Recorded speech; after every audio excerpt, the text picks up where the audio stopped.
월가 보고서 하나 또 소개를 하려고 하는데, 닷컴 버블이나 역사적 위기 때마다 나오는 사이클이 있는데 마지막 한 방이 남았다, 계속 이런 얘기들이 많이 나와요. 조금만 더 기다렸다 살아라는 얘기들이 많이 나오거든요. 원래 떨어질 때는 더 떨어진다 그러고 오를 땐 더 오른다 그러는데, 요즘은 이런 리포트들이 많아서 또 이런 것도 공부 겸 같이 보겠습니다. 일단 이 도이치방크라는 기관이 있습니다. 여기가 요즘 좀 주목을 다시 받는 이유가, 금융기관 중에 가장 먼저 경기 침체를 경고했는데 이게 이제 조금 맞아 들어가는 분위기니까 다시 주목을 받고 있는데, 도이치방크의 이제 수석 전략가가 다시 한번 이제 리서치 리포트를 냈어요. 결론부터 말씀드리면, 아직은 주식을 크게 공격적으로 살 때가 아니다. 분할 매수는 상관없지만은 이분의 말은 이제 공격적으로 적극적인 매수를 할 때는 아니다라고 했는데, 왜 그런지 한번 보겠습니다. 이 리서치 리포트의 제목은 초저부도 사이클의 종말. 무슨 말이냐면은 부도 기업이 없었던 시대의 종말. 그래서 요거 부도 기업들 한번 털고 가야지 증시 매수 타이밍이 온다라는 얘기를 하고 있는 건데, 제가 이제 기사를 좀 찾아보니까 지금 아마 코로나 때 투자하신 분들은 느끼셨을 텐데,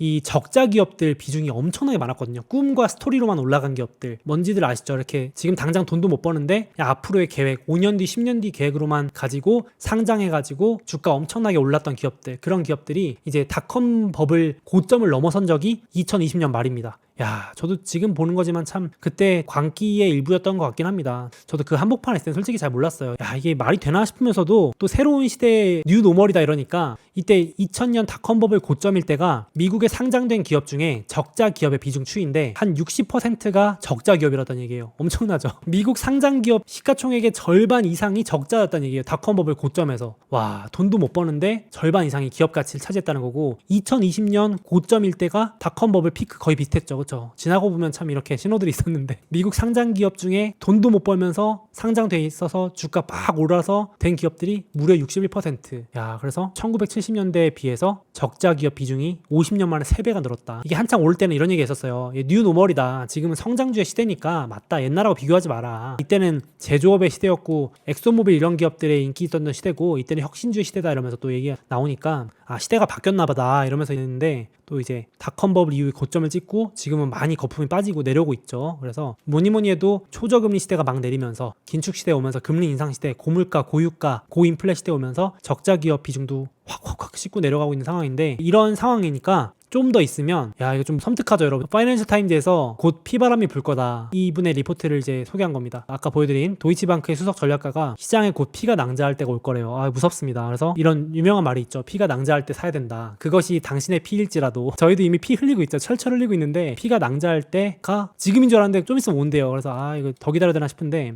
결론부터 말씀드려서 2023년쯤부터, 그러니까 도이치방크는 내년부터 경기 침체가 올 거라고 제일 먼저 예측했고 계속 그 뷰를 유지하는 사람들입니다. 2023년부터 그동안 말도 안 되게 정리가 안 됐던 좀비 기업들, 적자이면서 돈도 못 벌면서 부채만 엄청 많았던 기업들이 정리가 시작된다. 역사적으로 항상 그 사이클이 있었대요. 1980년부터 지금까지 사이클을 다 정리해온 겁니다. 그랬더니 역사적으로 1990년대에도 좀비 기업들 청산이 됐었고, 2000년대 닷컴 버블 때도 청산하면서 증시가 바닥을 찍었고, 금융위기 때도 결국은 부도나면서 청산냈고, 이번에도 다르지 않을 것이다 라고 얘기를 하는 건데, 이게 이제 평균적으로 S&P 500 기업 중에 한 중소형주 중에서, 대형주 아닙니다, 투기 등급이니까 중소형주 중에서 한 10% 정도가 부도가 난대요. 와, 되게 무섭죠. 중소형주 중에서 10%. 우리가 투자하는 우량주들의 얘기가 아닙니다. 문제가 많았던 기업들 중에서 10%가 보통 부도가 나면서 증시가 바닥을 찍고 오르기 시작한다. 진짜 랠리는 그렇게 간다라고 이 리포트에서 말을 하고 있는 겁니다. 그러니까 조금 찐바닥을 잡으려면 좀 기다려라는 얘기를 좀 돌려 말하는 것 같아요. 그래서 초저금리 시대, 역대급으로 부도율이 낮았대요. 제가 15년 정도부터 투자하면서 사실 지금까지, 물론 관심이 없어서 그럴 수도 있는데, 미국 기업 부도 났다 이런 얘기를 크게 못 봤거든요. 디폴트 선언했다 이런 거. 근데 진짜로 10년 동안 작년 기준으로 디폴트 기업이 가장 낮았대요. 10년 내. 그러니까 진짜 초호황의 시대였던 거죠. 아무도 파산하지 않는 시대, 파산이 없었었고, 최근 이렇게 불안한데도 S&P 글로벌 기관에 따르면은 전 세계에서도 31개 기업만 디폴트 선언했대요. 워낙 금리가 저금리니까 버틸 수 있는 거죠. 그러니까 거의 뭐 2014년 이후 가장 낮은 그런 디폴트 선언이고, 지금 미국 기업 부도율조차도 거의 40년 최저 수준이래요. 그러니까 이게 유지되기 어렵다는 거죠. 이제 초저금리 시대가 끝났으니까. 이 도이치방크의 전략가의 말에 따르면, 만약에 초저금리가 계속 간다 그랬으면은 이 말이 맞는데, 부도가 아무도 안 나는 행복한 시대가 될 수 있는데 이제는 안 된다라는 얘기를 하고 있는 거고, 이 사이클은 아쉽지만 돌아온다. 그래서 요때가 한번 터지면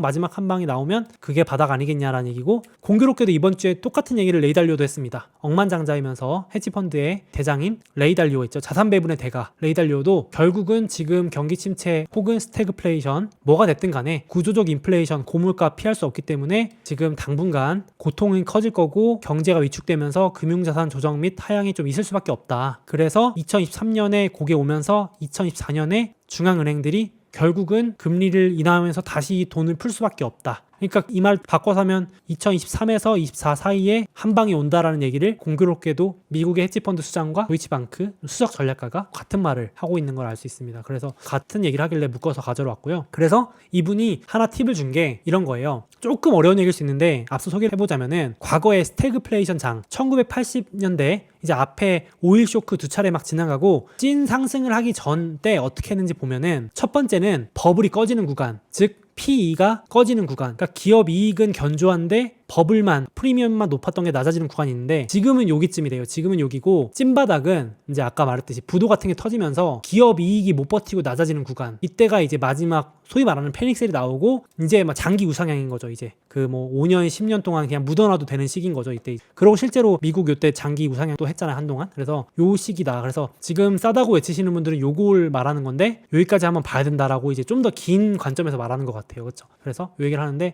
요 보시면은 지금 버블만 빠지고 있다. 요게 버블이 빠지고 있고 기업 이익은 잘 버티고 있다. 그래서 만약에 자기 말이 맞다면 경기 침체가 온다면 기업 이익이 빠지면서 마지막 한 번 더 우리한테 고통을 주고 끝낼 거다. 이렇게 얘기를 하고 있는 겁니다. 그러니까 약간의 비관론자라고 보시면 될 것 같아요. 이런 의견도 있다 정도로 보시면 될 것 같고, 그래서 제가 앞에서도 소개해드렸지만 이게 S&P 500의 장기 PE 차트인데요. 프리미엄을 나타내는 차트인데 장이 좋을 때는 프리미엄이 비싸졌다가 장이 안 좋을 때는 프리미엄이 꺼졌다가 장이 좋을 때는 프리미엄이 붙었다가 지금은 프리미엄이 꺼지고 있습니다. PE는 프리미엄이라고 보시면 되는데 얼마나 더 값비싸게 살 거냐인데 지금 평균적으로 내려왔습니다. 그러니까 이제부터는 싸다 그러는데 이분은 닷컴 버블 때도 프리미엄이 꺼지고 나서도 이때 기업 이익이 감소되거나 경기 침체가 오면서 혹은 이제 거품이 더 빠지는 구간이, 고통스러운 구간이 좀 더 길어질 수 있다. 그래서 조금 천천히 하락장이 더 길어질 수 있거나 지지부진한 장이 있을 수 있음을 감안하라는 얘기를 이제 하더라고요. 그래서 지금 진짜로 많이 빠지긴 했는데 평균 수준에 내려왔다 정도 보시면 되겠습니다. 제가 보여드린 자료가 공교롭게 다 그 정도 유지되고 있죠. 근데 과거도 보시면 뭐 더 많이 빠진 적도 있었으니까 항상 하락장은 또 고통스럽고 더 긴 경우도 있다고 하니까 이것도 참고하시면 좋겠습니다.